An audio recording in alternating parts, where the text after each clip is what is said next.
প্রতিদিন হয় 1000, 1200, 1300, 1500, 2000, যেদিনকে যেরকম কাজ হয় সেরকম হয়।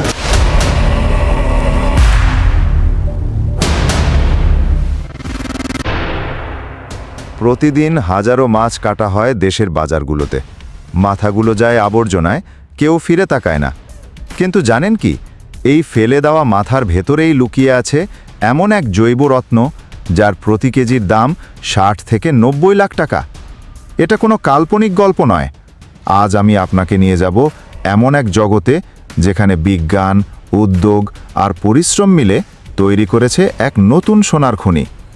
চলুন দেখিয়ে দিই কিভাবে মাছের মাথা এখন বাংলাদেশের ভবিষ্যৎ অর্থনীতির সম্ভাবনার কেন্দ্রবিন্দু। মাছের মাথা থেকে পিটুইটারি গ্ল্যান্ড সংগ্রহ, এর ইতিহাস আর এর চাহিদা সম্পর্কে থাকছে বিস্তারিত। পিজি প্রযুক্তির প্রথম সূচনা ও বিশ্বব্যাপী বিকাশ।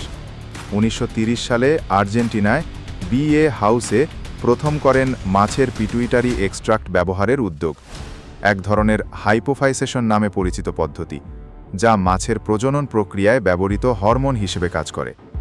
1934 সালে ব্রাজিলে ভন আইহেরিং ও তার সহকর্মীরা সফলভাবে ব্যবহার শুরু করেন। মোট জমিতে মাছের প্রজনন বৃদ্ধিতে এই প্রযুক্তি বিস্তৃত করেন। রাশিয়াও 1930-এর দশকে পরীক্ষা চালায়, তবে 1937 সালে স্টারজন প্রজাতিতে সফল হয়।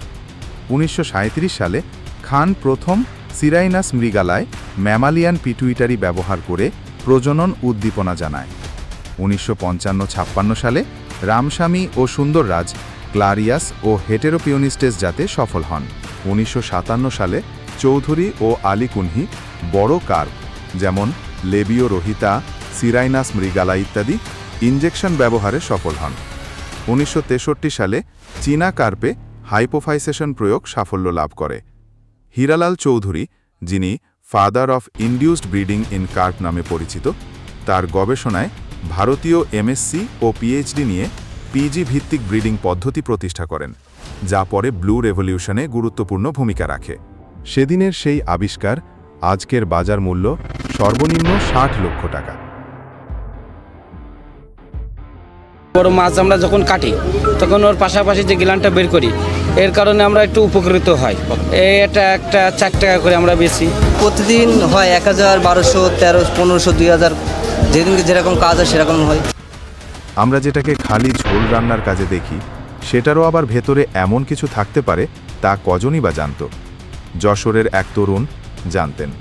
তিনি মাছের মাথায় পিজি দেখলেন না শুধু, সেটা ঘিরে এক সম্ভাবনার বিশাল জগৎ কল্পনা করলেন। আর ঠিক সেখান থেকেই শুরু হলো এক ভিন্নধর্মী যাত্রা। নেওয়াজ ছিলেন মৎস্যবিজ্ঞানের ছাত্র। স্নাতক শেষ করে চাকরির পেছনে ছোটেননি। তিনি ফিরে আসলেন নিজের মাটিতে, যশোরের চৌগাছা উপজেলায়। সেখানে নিজ হাতে গড়লেন একটি ল্যাব, যেখানে মাছের পিজি সংগ্রহ করে বিজ্ঞানসম্মত প্রক্রিয়ায় প্রস্তুত করা হয়। তিনি শ্রমিকদের শেখালেন মাছ কাটার সময় কিভাবে পিজি সংগ্রহ করতে হয়। প্রতিটি গ্ল্যান্ডের জন্য দিতেন 4 টাকা। শ্রমিকরা উৎসাহ পেল, ফেলা জিনিস এখন আয় করছে। আমাদের প্রসেস করতে 5 থেকে 7 টাকা খরচ হয়ে যায় এবং সারা বাংলাদেশে সেটা আমরা 10 থেকে 12 টাকা আমরা বিক্রি করতে পারি। এটা পিজির বিভিন্ন গ্রেড অনুযায়ী বিভিন্ন রকম হয়ে থাকে। এটার ভবিষ্যৎ সম্ভাবনা হচ্ছে যে বাংলাদেশে এখন আমাদের যে পরিমাণ ডিমান্ড আছে সেটা আমরা কিন্তু সরবরাহ করতে পারতেছি না। সম্ভাবনাকে আমরা যদি কাজে লাগাই, একদিকে আমাদের দেশের মৎস্য সেক্টর উন্নত হবে, অন্যদিকে বটিওয়ালাদের ভাগ্যের উন্নয়ন হবে এবং আমরা নিজেও ইকোনমিক্যালি ভায়াবল।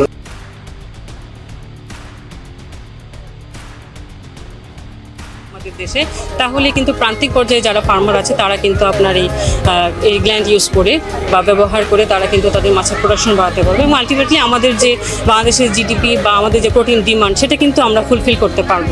যদি পুরো বাংলাদেশ থেকে নিয়মিত পিজি সংগ্রহ করা যেত, তাহলে শুধু দেশের বাজার নয়, আন্তর্জাতিক বাজারেও রপ্তানি হতো আরও বেশি পরিমাণে। নেওয়াজ বললেন, আমরা চাইলেই আরও 100 উদ্যোক্তা তৈরি করতে পারি। শুধু প্রয়োজন প্রশিক্ষণ, সহায়তা আর একটু দূরদর্শিতা। একসময় যে মাছের মাথা ছিল বাজারের ময়লার স্তূপে, আজ সেটাই বাংলাদেশের অর্থনীতির সম্ভাব্য সোনার খনি। এই গল্প শুধু নেওয়াজ শরীফের নয়, এটি বাংলাদেশের, যেখানে ফেলে দেওয়া জিনিস থেকেও তৈরি হতে পারে নতুন স্বপ্ন, নতুন সম্ভাবনা। এটা আমাদের বাংলাদেশের এখন যেরকম ডিমান্ড আছে 40 থেকে 45 কেজি পিজি আমাদের বাংলাদেশে প্রয়োজন, সেটা কিন্তু আমরা এখনো সরবরাহ করতে পারতেছি না। আমাদের বাংলাদেশের এই পিজি সরবরাহ যদি আমরা বাংলাদেশকে সাপোর্ট দেওয়ার পরেও এটার একটা অর্থনৈতিক দিক হচ্ছে, এটা কিন্তু বিদেশেও রপ্তানি হয়।